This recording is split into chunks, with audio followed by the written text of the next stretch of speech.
Hi, welcome to our YouTube channel. ये हमारा 120 plus जो मोस्ट इम्पॉर्टेंट मेंस का क्वेश्चन सीरीज है, उसमें हम लोग जीएस पेपर 2 को डिस्कस कर रहे हैं। ठीक है, जीएस पेपर 2 के सोशल जस्टिस प्लस गवर्नेंस के क्वेश्चंस को हम लोग डिस्कस कर रहे हैं। इस वीडियो में हम लोग इन्हीं दो सब्जेक्ट्स को कंटिन्यू करेंगे। नाउ कमिंग टू एक और इन्फॉर्मेशन, आप लोगों को जो भी प्रैक्टिस क्वेश्चन दिए जाते हैं उसको प्लीज आप जो डिस्क्रिप्शन में ईमेल आईडी है वहां पे आप लोग अपने आंसर्स को सबमिट करो और अपने आंसर्स को इवेलुएट करो। ठीक है, इफ यू थिंक कि ये सीरीज आपके लिए बहुत ज्यादा इंपॉर्टेंट है और आपको हेल्प कर रहा है प्रिपरेशन में, please subscribe to the channel, video को लाइक करना और शेयर कर देना। ठीक है, हम लोगों ने इसके पहले जीएस पेपर 1 और जीएस पेपर 2 का इंटरनेशनल रिलेशंस की जो भी सब्जेक्ट्स थी, उनको जो भी क्वेश्चन थे उनको हम लोगों ने कवर किया है।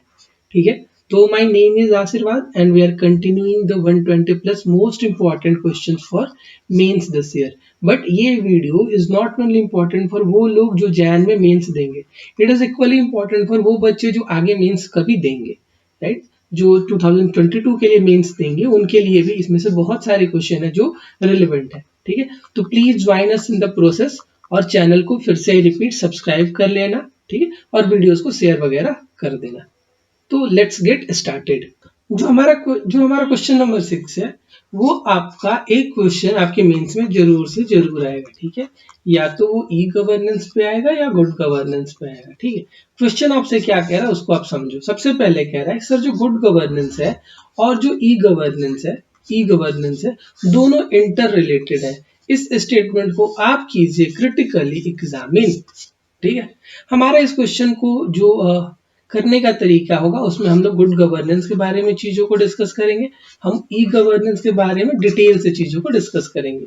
हर साल मेंस में एक क्वेश्चन ई गवर्नेंस और गुड गवर्नेंस पे जरूर आता है, या तो वो जीएस पेपर 2 में आएगा या जीएस पेपर 4 में आएगा। ठीक है, on this note we are continuing this question. सबसे पहले देख लेते हैं गुड गवर्नेंस का मतलब ये है, good governance implies positive attributes and value associated with the quality of governance. Good governance is a dynamic concept. देखो as such गवर्नेंस अपने आप में न्यूट्रल टर्म है, न्यूट्रल टर्म है। इसको अगर पॉजिटिव सेंस में ले जाना है तो आपको गुड गवर्नेंस यूज करना है। ठीक है, जैसे जो वर्नरेबल सेक्शन है आप उसको हेल्प कर रहे हैं, जो क्वालिटी ऑफ सर्विस डिलीवरी है उसको इम्प्रूव कर रहे हैं, जो ड्यूरेशन है सर्विस डिलीवरी का उसको मतलब जो टाइम डिलीवरी है उसको कम करने की कोशिश कर रहे हैं, और ज्यादा पब्लिक ओरिएंटेड गुड्स और सर्विसेज को लेके आ रहे हैं। तो ये सारे के सारे गुड गवर्नेंस के एट्रीब्यूट्स है। ठीक है, और ये मत भूलना कि सब गवर्नेंस अपने आप में न्यूट्रल टर्म है। गुड गवर्नेंस क्या है, उसमें जब आप पॉजिटिव एट्रीब्यूट्स को जोड़ देते हो। और गुड गवर्नेंस कैसा है, एक dynamic concept. Dynamic concept in the sense कि ऐसा नहीं है कि जो गवर्नेंस का कॉन्सेप्ट 1947 में था वही 1857 में था, वही 1757 में था, ऐसा कभी नहीं है। और वैसा 2021 में भी नहीं होगा, ये हमेशा इवॉल्व करेगा। क्यों इवॉल्व करेगा? बिकॉज जो भी पब्लिक है, जो जनता है, जो सब्जेक्ट है और जो रूलर्स है, ठीक है, या जो स्टेट है, उन दोनों के नीड, उन दोनों के रिलेशंस, उन दोनों के इक्वेशंस हर सदी में, हर जनरेशन में, हर टाइम पीरियड में इवॉल्व करेगा। राइट, दैट्स व्हाई गवर्नेंस का कॉन्सेप्ट अपने आप में कैसा है, गुड गवर्नेंस का भी कॉन्सेप्ट कैसा है, डायनामिक है। देखो थोड़ी सी वैल्यू एडिशन करते हैं। यूएनडीपी ने हमें बताया है कि अगर आपको गुड गवर्नेंस लाना है तो आपको 8 पैरामीटर्स पे काम करना होगा। सबसे पहला ये पार्टिसिपेटरी, मतलब गवर्नेंस बिल्कुल गवर्नमेंट जो होनी चाहिए वो आइसोलेटेड काम नहीं करे, जो भी पब्लिक है, जो भी स्टेक होल्डर्स है उनको पार्टिसिपेट कराए। देखो फार्म लॉ को लेके जो टेंशन हुई, जो खींचतान हुई, जो बेइज्जती हुई पूरी की पूरी सिस्टम की, उसके पीछे रीजन ये था कि हमने जो पार्टिसिपेटरी अप्रोच था उसको फॉलो नहीं किया। और होम मिनिस्टर या फिर जो भी अपने एग्रीकल्चर मिनिस्टर थे या कभी प्राइम मिनिस्टर के भी स्पीचेस ने इन चीजों को डायरेक्टली और इनडायरेक्टली एक्सेप्ट किया कि yes we did not allow public participation in this process. तो तुम सोच के देखो कि जो जो जो जो लॉ बना था जिन सेक्शन के लिए, उन लोगों ने ही लॉ को क्या कर दिया, रिजेक्ट। ठीक है, तो वो गुड गवर्नेंस का एग्जांपल था? आंसर है नहीं सर, गुड गवर्नेंस का एग्जांपल नहीं था। रीजन क्या है इसका? सबसे इंपॉर्टेंट रीजन, सबसे बड़ा रीजन जो आता है कि सर पार्टिसिपेटरी प्रोसेस को फॉलो नहीं किया गया था। सेकंड जो पैरामीटर है यूएनडीपी का, वो कहता है कि कंसेंसस ओरिएंटेड होना चाहिए। सर कंसेंसस था इस लॉ में ना, वो भी नहीं था। थर्ड है ट्रांसपेरेंट होना चाहिए सिस्टम, ऐसा तो पता होना चाहिए कि आपकी जो गवर्नमेंट है वो काम कैसे कर रही है। तो ट्रांसपेरेंसी और अकाउंटेबिलिटी को भी इंश्योर करना चाहिए अगर आप चाहते हैं कि आप अपनी जनता को, आप अपनी सब्जेक्ट्स को गुड गवर्नेंस प्रोवाइड करें। रिस्पॉन्सिव होनी चाहिए, ठीक है, जिसने गलतियां की, किसकी वजह से गलती हुई, ठीक है, किसकी रिस्पॉन्सिबिलिटी थी, किसकी अकाउंटेबिलिटी थी, ट्रांसपेरेंसी को क्या करना चाहिए, मेंटेन करना चाहिए।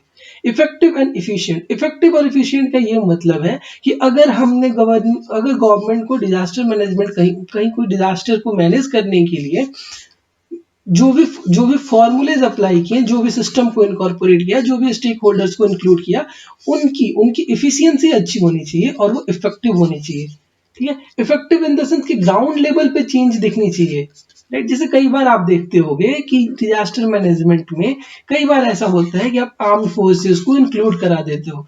आर्म्ड फोर्सेस को इंक्लूड कराने के पीछे रीजन ये है कि इनकी जो इफिशियंसी है वो बहुत ज्यादा है, जो इफेक्टिवनेस है वो बहुत ज्यादा है।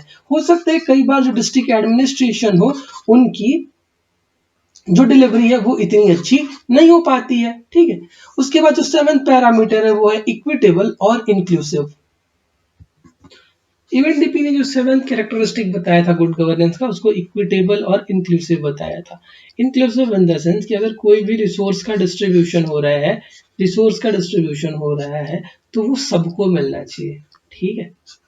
इंक्लूसिव का हिंदी मीनिंग होता है समावेशी, जो सेक्शन, जितने भी स्टेक होल्डर हैं, जितने भी सेक्शन हैं, उन सबको इंक्लूड, उन सब तक वो रिसोर्स पहुंचना चाहिए। फॉर एग्जांपल अगर आपने इलेक्ट्रिसिटी प्रोवाइड कराई है तो इलेक्ट्रिसिटी हर इलाके तक, हर सेक्शन तक पहुंचनी चाहिए, हर रीजन तक पहुंचनी चाहिए। तो फिर उस डेवलपमेंट को अपन इंक्लूसिव डेवलपमेंट बोलेंगे। इंक्लूसिव डेवलपमेंट आपके जीएस पेपर 3 का भी पार्ट है और ये आपके गुड गवर्नेंस का भी पार्ट है, ठीक है। देखो अगर इंक्लूसिव गवर्नेंस होगा ना तो जो लोगों की वर्नेबिलिटी है उस पर बहुत ज्यादा इफेक्ट नहीं पड़ेगा। कहने का ये मतलब है कि कोई भी एक पर्टिकुलर सेक्शन जो होगा वो आपसे एनवायर्ड नहीं होगा, ठीक है, वो आपसे गुस्सा नहीं करेगा, ठीक है। सोच के देखो, जैसे मान लो कि अपन एक सिटी में है जहाँ पे जो रोड था वो यहाँ तक पहुंचा और ये जो सिटी है पर्टिकुलर कास्ट की, पर्टिकुलर कम्युनिटी की, वहां तक कोई रोड नहीं है, कोई इलेक्ट्रिसिटी नहीं है, तो ये लोगों का इन लोगों से ऑब्वियस सा बात है ना, खुन्नस बढ़ेगा, ठीक है। तो इसलिए inclusive governance is a characteristic, is one of the core characteristic of good governance. उसके बाद follow the rule of law, ये तो बस इसलिए कि कॉन्फ्लिक्ट ना हो, रूल ऑफ लॉ को फॉलो करना चाहिए। कोई भी सोसाइटी में अगर आप चाहते हैं पीस मेंटेन रहे, लॉन्ग टर्म प्रॉस्पेरिटी हो, तो आपको रूल ऑफ लॉ को फॉलो कराना ही पड़ेगा। तो ये 8 कोर कैरेक्टरिस्टिक्स थी जिसको यूएनडीपी ने बताया था कि आपको अगर गुड गवर्नेंस इंश्योर करना है तो please ensure these 8 parameters, right.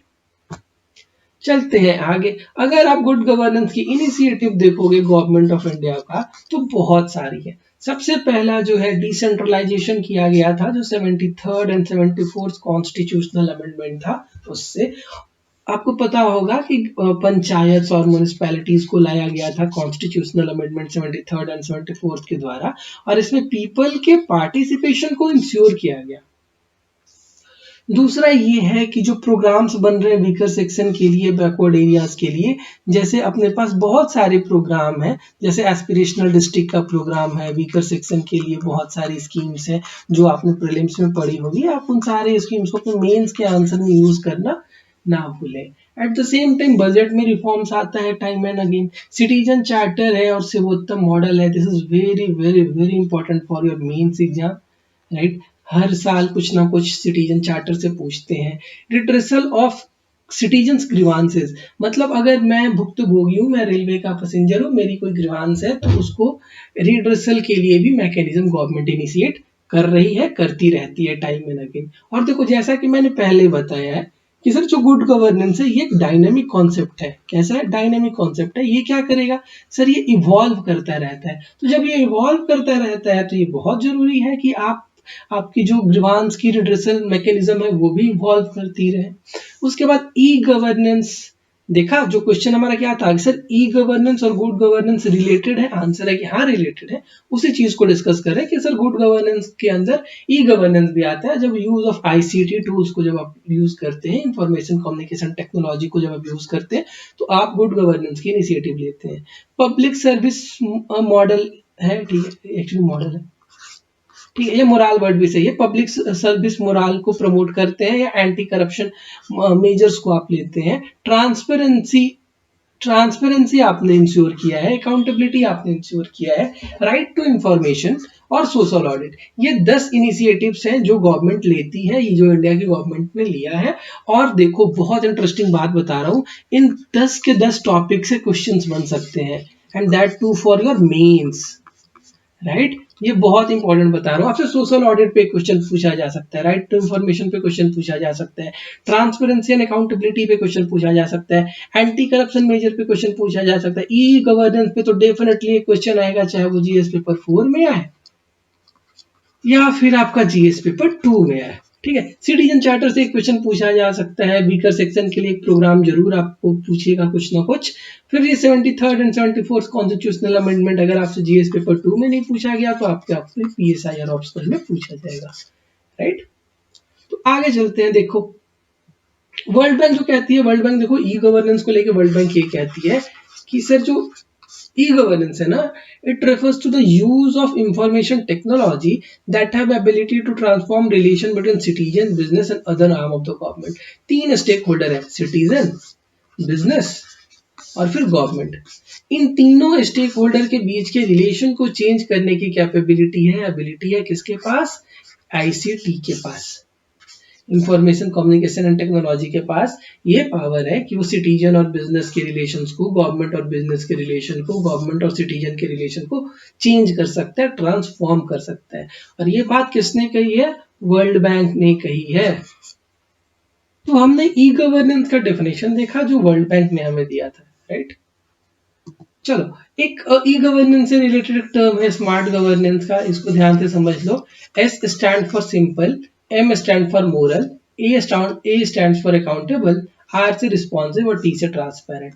अपने आंसर में ये जो कीवर्ड होते हैं ना, उसको जरूर यूज करते रहना। जैसे ई गवर्नेंस में आपने स्मार्ट यूज कर लिया, 3E यूज कर लिया, इकोनॉमिक, इफेक्टिव, एफिशिएंट वाला जो टर्म्स है, 3C यूज कर लिया, ठीक है। तो ऐसे जो कीवर्ड्स होते हैं ये आपके आंसर की वैल्यू को बढ़ा देते हैं, और ये छोटे छोटे चीज वैल्यू एडिशन होते हैं जो आपको एग्जाम में बहुत ज्यादा हेल्प करेंगे। तो स्मार्ट गवर्नेंस आप समझ गए, ई गवर्नेंस आपका डेफिनेशन बता दिया गया, गुड गवर्नेंस का मीनिंग आपको समझा दिया गया। अगर ई गवर्नेंस की पोटेंशियल देखोगे ना, सबसे पहले तो पोटेंशियल देखो सर, ये बहुत फास्ट है, स्पीड बहुत तेज है, कन्वीनियंट है, कॉस्ट इफेक्टिव सर्विस डिलीवरी है। तुम सोच के देखो कि मान लो कि मेरा ये गांव है, ठीक है, दिस इज माय विलेज और ये मेरा डिस्ट्रिक्ट हेडक्वार्टर है, ठीक है। अब कल को अगर मेरे पास सर्विस सेंटर नहीं होता, ठीक है, सर्विस सेंटर्स नहीं होते, अगर मेरे पंचायत के पास कंप्यूटर नहीं होता, ई गवर्नेंस नहीं होता, ई गवर्नेंस अगर इंक्लूड नहीं किया गया होता गवर्नमेंट में, गवर्नमेंट के द्वारा, तो एक आदमी को आधार बनाने के लिए डिस्ट्रिक्ट हेडक्वार्टर आना पड़ता। तो कॉस्ट इफेक्टिव तो बढ़ जाती है ना जब आप टेक्नोलॉजी की यूज करते हैं, कन्वीनियंस भी बढ़ जाता है। अब कन्वीनियंट हो जाएगा ना, विलेज का आदमी विलेज से 2 किलोमीटर दूर गया दुकान पे, सर प्लीज मेरा आधार कार्ड अपडेट कर दो, तो वो कम हो गया, फास्ट भी है, टाइम भी बचता है, ठीक है। अगर कोई सर्विस डिलीवरी होनी है, मान लो कि आपको न्यू दिल्ली से किसी प्रोग्राम के लिए डीबीटी आ रहा है, डायरेक्ट बेनिफिट ट्रांसफर आपको आ रहा है आपके विलेज में, आप एक विलेज में रहते हो, तो वहां से यहाँ आने में कितना दिन लगेगा, चंद मिनट लगेगा, फ्यू सेकंड्स भी लग सकते हैं। तो ये जो आईसीटी का यूज करें, जो ई गवर्नेंस का आप लोग यूज करें, ये फास्ट है, कन्वीनियंट है, कॉस्ट इफेक्टिव है। एट द सेम टाइम अगर आप चीजों को और ज्यादा डिटेल में जानने की कोशिश करोगे तो ये ट्रांसपेरेंसी है, अकाउंटेबल है, करप्शन को रिड्यूस करता है, expand the reach of governance, government की रीच और गवर्नेंस का जो दायरा है उसको इंक्रीज करता है। मान लो कि आपने जो डिस्ट्रिक्ट हेडक्वार्टर बनाया था, इसकी तो लिमिट कितनी थी, 10 किलोमीटर थी, but at the same time अगर आपने सारे ब्लॉक को कंप्यूटर से कनेक्ट कर दिया, ब्लॉक्स को कनेक्ट कर दिया, विलेज लेवल पे सेंटर बनाया, ब्लॉक्स को कनेक्ट कर दिया अगर विलेज लेवल पे, तो रीच बढ़ गई कि नहीं बढ़ गई, सर्विस डिलीवरी गवर्नमेंट की बढ़ गई कि नहीं बढ़ गई। ये पीपल को भी एम्पावर करेगा with the help of information, ठीक है। व्हाट्सएप पे जो मैसेजेज आते हैं, व्हाट्सएप पे जो गवर्नमेंट भी आजकल अपना ये एडवर्टाइज करती है, गवर्नमेंट भी प्रोग्राम्स को बता सकती है, ठीक है। बल्क मैसेजेस जो जाते हैं, एसएमएस जो जाता है आपको, एफबी पे ऐड आता है, ये सारा का सारा क्या कर रहा है, पीपल को एम्पावर कर रहा है ना इंफॉर्मेशन के द्वारा। फॉर एग्जांपल मान लो गवर्नमेंट ने अगर कोई भी बीमा, कोई भी इंश्योरेंस स्कीम स्टार्ट किया, उन इंश्योरेंस स्कीम में अगर अवेयरनेस ही नहीं आएगा तो फिर वो दिल्ली जैसे रीजन में सिमट के रह जाएगी। अगर आप चाहते हो झारखंड के छोटे छोटे डिस्ट्रिक्ट्स में जाए, ठीक है, बिहार के छोटे छोटे डिस्ट्रिक्ट्स में जाए, उड़ीसा के छोटे छोटे डिस्ट्रिक्ट में जाए, छत्तीसगढ़ के छोटे छोटे डिस्ट्रिक्ट में जाए, तो आपको पीपल को एम्पावर करना होगा, और वो एम्पावर आप कर सकते हैं इंफॉर्मेशन मतलब प्रोवाइड करके। बट ये इंफॉर्मेशन प्रोवाइड करने के लिए आईसीटी बहुत इंपॉर्टेंट टूल है। आपके पास बहुत सारे प्लेटफॉर्म है, बहुत सारे सोशल मीडिया प्लेटफॉर्म है, बहुत सारी टेक्नोलॉजीज को आप यूज कर सकते हैं। आप एसएमएस भेज सकते हैं, आप व्हाट्सएप भेज सकते हैं, आप कोई जोक क्रिएट करके जोक्स की हेल्प से आप उसको बता सकते हैं, कोई वीडियो मैसेज बना सकते हैं, राइट। फिर पीएम मोदी की जो मन की बात होती है वो तो रेडियो पे टेलीकास्ट होती है, फिर वो यूट्यूब पे टेलीकास्ट होती है, फिर तुम्हारे दूरदर्शन पे टेलीकास्ट होती है, ठीक है, फिर वो तुम्हारे न्यूज चैनल्स पे टेलीकास्ट होती है। तो ये सारी जो चीजें, दिस शोज की इंफॉर्मेशन को पहुंचाया जा सकता है बहुत ही आसानी से with the help of ICT, with the help of e governance.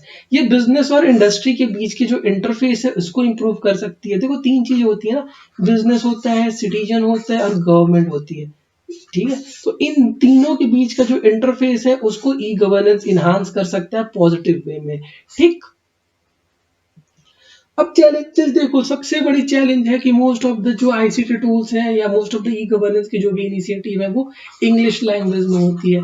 और मेरी गांव की दादी को इंग्लिश थोड़े ना आती है, ताऊ जी को इंग्लिश थोड़े ना आती है, ठीक है, समझ में नहीं आया। तो लोकल लैंग्वेजेस की यूज बहुत कम हो रही है। दो आई रिपीट, गवर्नमेंट बहुत सारी इनिशिएटिव लेके आ रही है या आने वाले टाइम में ले आएगी जो लोकल लैंग्वेजेस में भी होगा।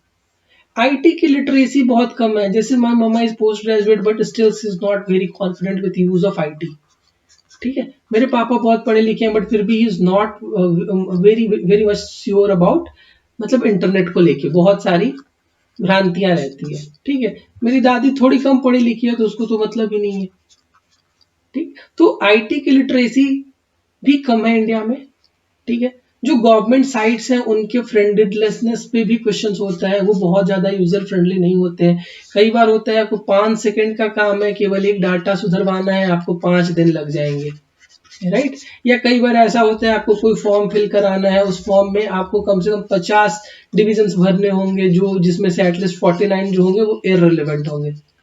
रजिस्ट टू चेंज, ये तो सिस्टम की प्रॉब्लम है। गवर्नमेंट की सेटअप आप देखोगे ना तो चेंज नहीं करना एक ह्यूमन की नेचर होती है, ठीक है। तो कई बार क्या होता है, जो ऑफिस में लोग बैठे हो 30 साल 20 साल 15 साल से काम कर रहे हैं, वही पुराना पेन पेपर स्टाइल में काम कर रहे हैं, इनके सामने लैपटॉप टैब फोन या कंप्यूटर आ जाता है तो ये थोड़े से गड़बड़ा से जाते हैं, ठीक है। एट द सेम टाइम इनको मन भी नहीं करता, मतलब इनमें चेंज को एक्सेप्ट करने की भी मतलब they do not want to accept the change, ठीक है। डिजिटल डिवाइड हमने डिस्कस कर लिया कि लो लिटरेसी रेट है, इसलिए सर डिजिटल डिवाइड है।